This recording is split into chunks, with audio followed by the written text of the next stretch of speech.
기도드리겠습니다.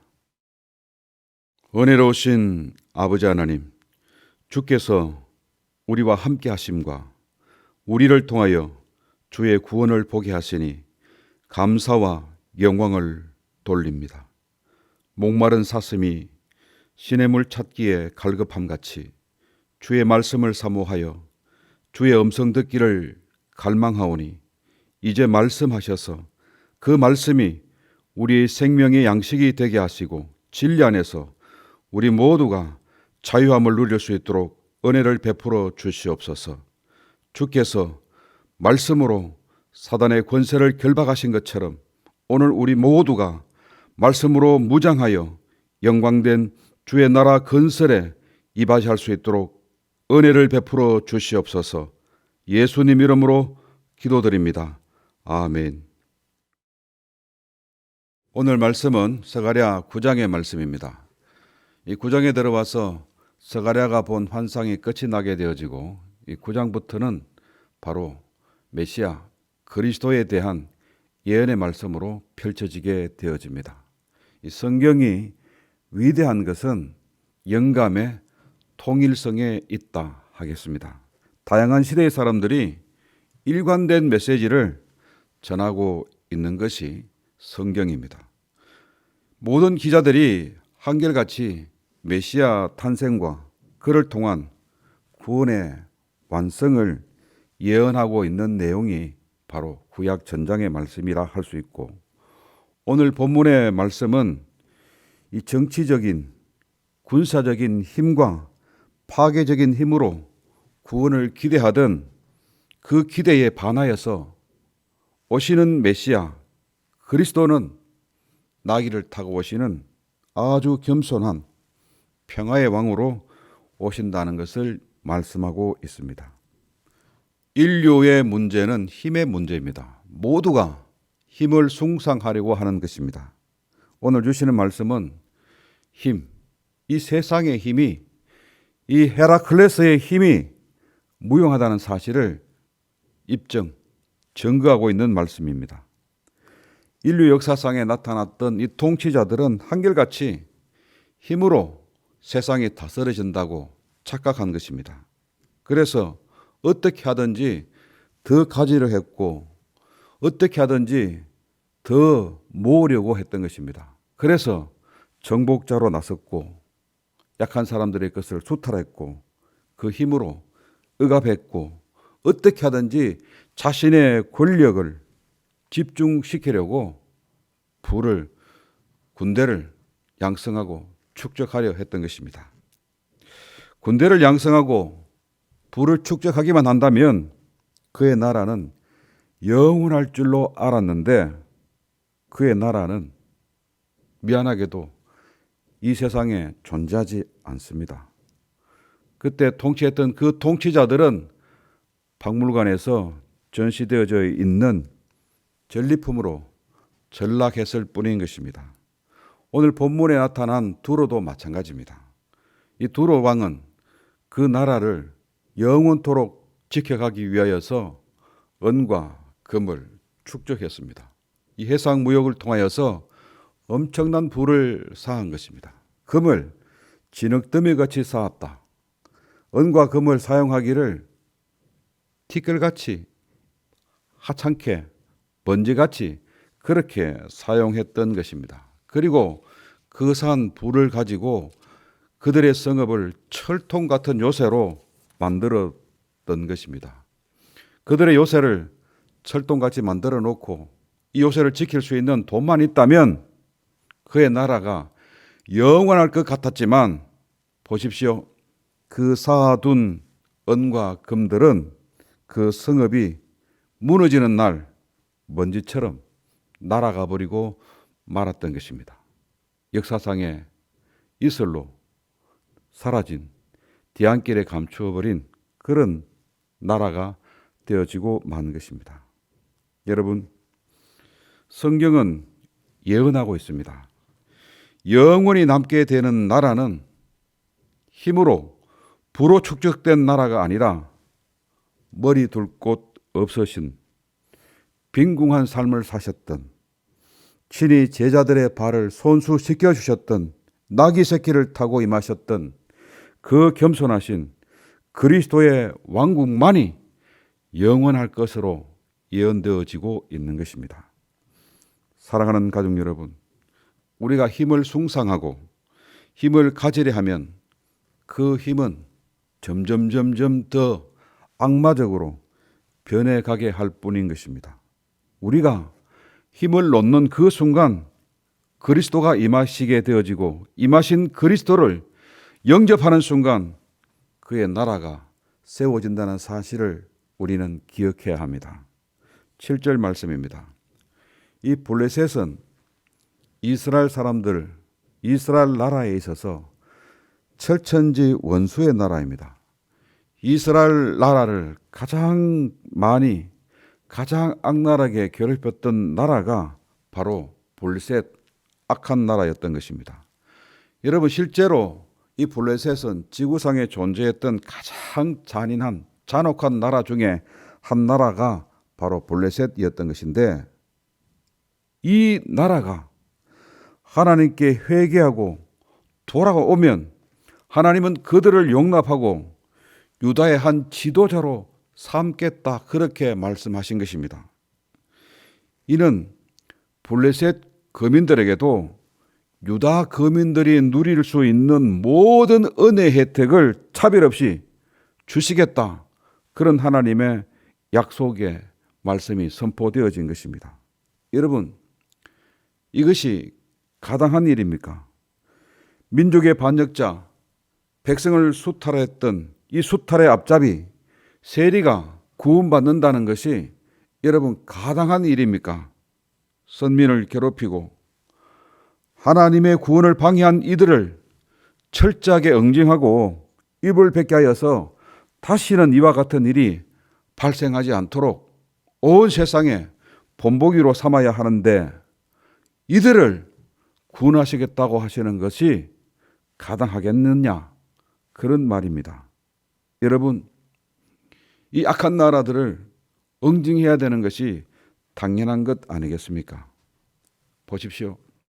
계명을 지키기 위해 거룩을 생명처럼 지켜온 선민된 삶의 모습으로 살고자 생명처럼 하나님의 계명들을 지켜왔던 사람들과 그렇지 않는 사람들, 한 조각의 떡을 위하여서, 한 모금의 물을 위하여서 선민된 거룩한 모습을, 하나님의 말씀을 초계처럼 버려버렸던, 자신의 조그마한 이익을 위해서라면 신앙도 영혼도 정조도 팔아버린 이 금수 같은 자들을 용납하여서 구원의 반열에 들어오게 하는 것이 과연 가당한 일이겠느냐 하는 것입니다.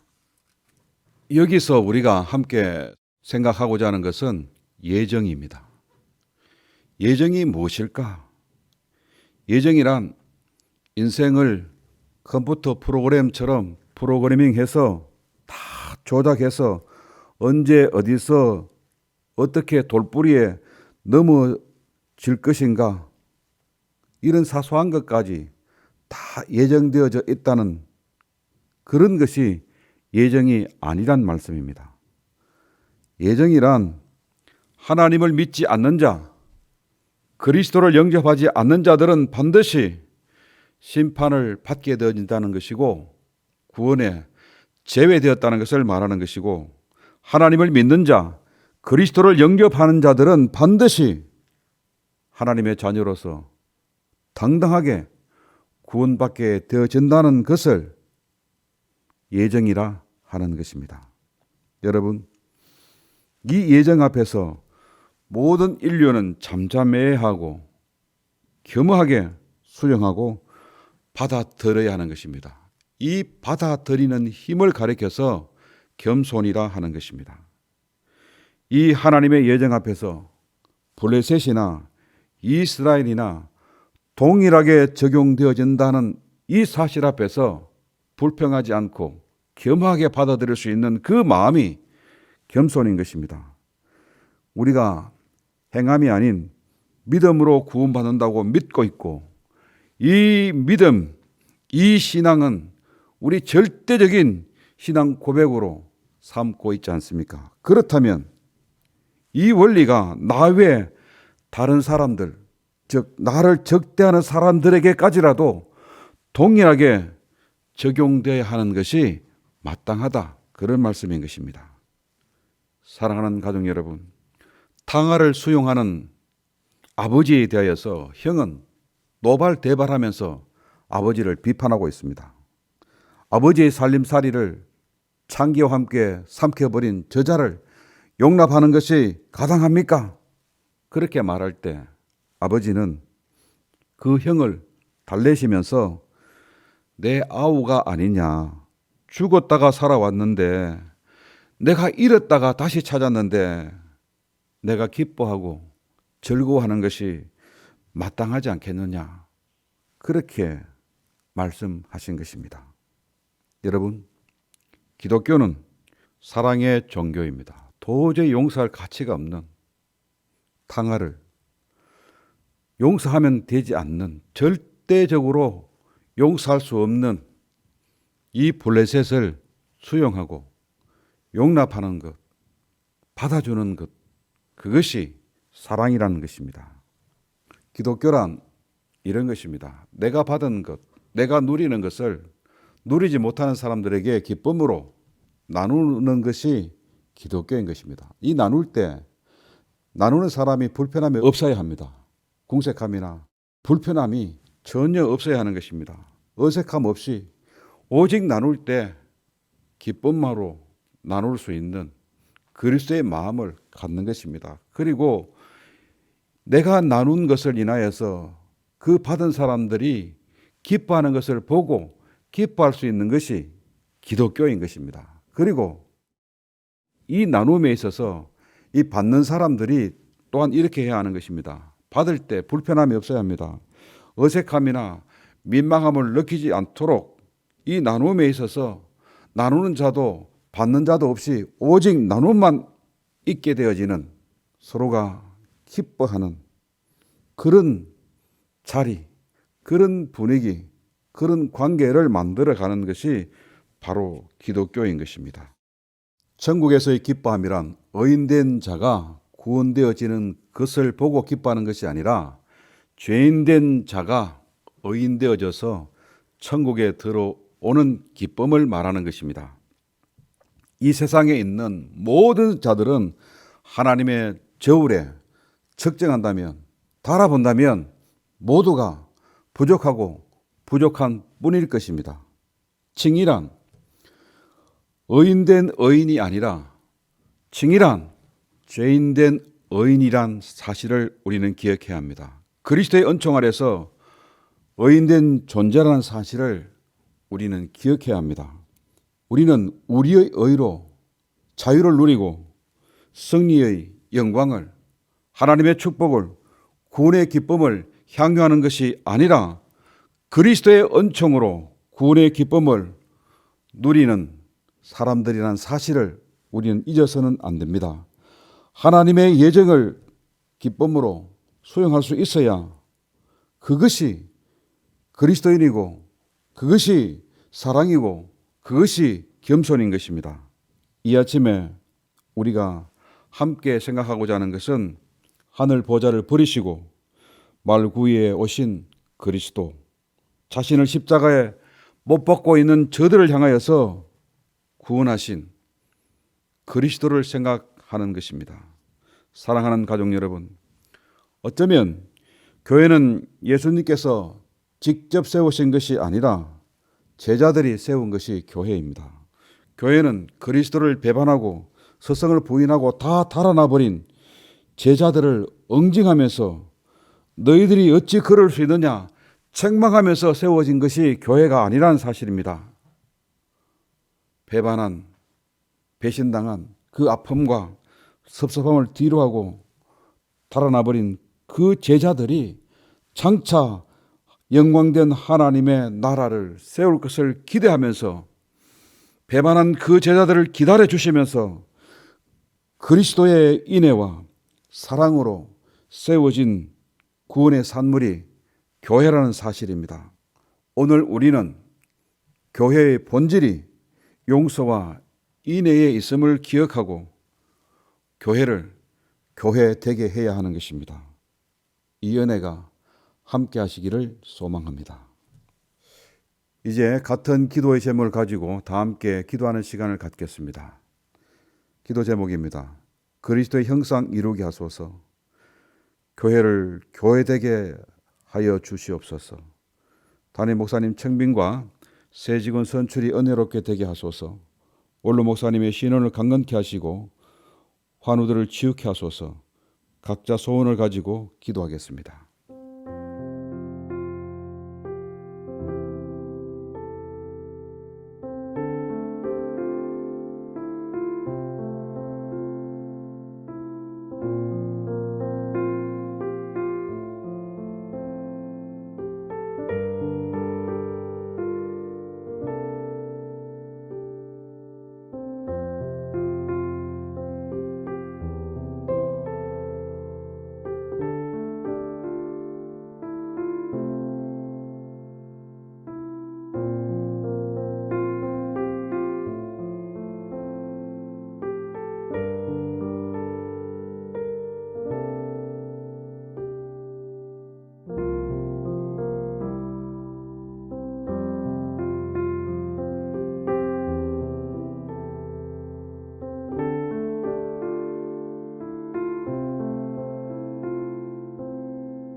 은혜로우신 아버지 하나님, 남을 나보다 낮게 여길 수 있는 그리스도의 마음을 주옵소서.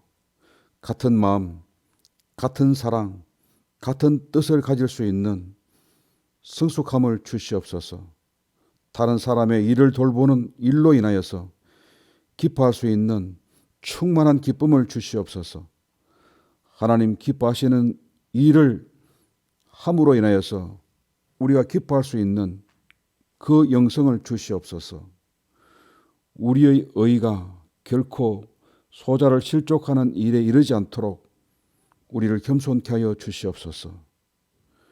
우리 교회가 교회 본질이 회복되어져서 모든 사람들을 구원하는 구원선으로서 손색 없게 하게 하시고 모세처럼 자신은 하나님의 구원에서 제외될지언정 형제를 구원해달라는 이 사랑, 이 성숙함을 우리 모두에게 주시옵소서. 어서 속히 코로나19를 종식시켜 주시고 코로나 이후를 대비한 우리 교회와 성도들이 될 수 있도록 도와주시옵소서. 이제 우리 교회가 새로운 일꾼을 뽑고자 하고 하나님의 목회를 감당할 담임 목사님을 구하오니 이 일로 사단이 틈타지 않게 하시고 모든 성도들이 시험에 들지 않도록 실족하지 않도록 지켜주시고 청빙 모든 절차 하나하나가 은혜롭게 진행되게 하게 하시고 이 일로 온 교회가 은혜가 되고 축제가 되고 복이 되게 하여 주시옵소서. 원로 목사님의 건강을 지켜주시옵고 치료 중에 있는 모든 환우들에게 치유의 역사를 덧입혀 주셔서 다시는 병원 신세에 지지 않도록 건강의 능력을 회복시켜 주시옵소서. 특별히 사모님을 지켜주시사 빠른 치유가 될 수 있도록 우리 함께 예배할 수 있는 기쁨의 날들을 주시옵소서. 오늘 하루도 주 동행하셔서 우리가 실족하는 어려움에 이르지 않도록 도와주시옵고 오늘 우리가 드린 모든 기도의 내용들이 하나님께 상달되어져서 응답될 수 있는 은총을 주시옵소서. 예수님 이름으로 기도드립니다. 아멘. 하늘에 계신 우리 아버지, 아버지의 이름을 거룩하게 하시며 아버지의 나라가 오게 하시며 아버지의 뜻이 하늘에서와 같이 땅에서도 이루어지게 하소서. 오늘 우리에게 일용할 양식을 주시고 우리가 우리에게 잘못한 사람을 용서하여 준 것 같이 우리 죄를 용서하여 주시고 우리를 시험에 빠지지 않게 하시고 악에서 구하소서. 나라와 권능과 영광이 영원히 아버지의 것입니다. 아멘.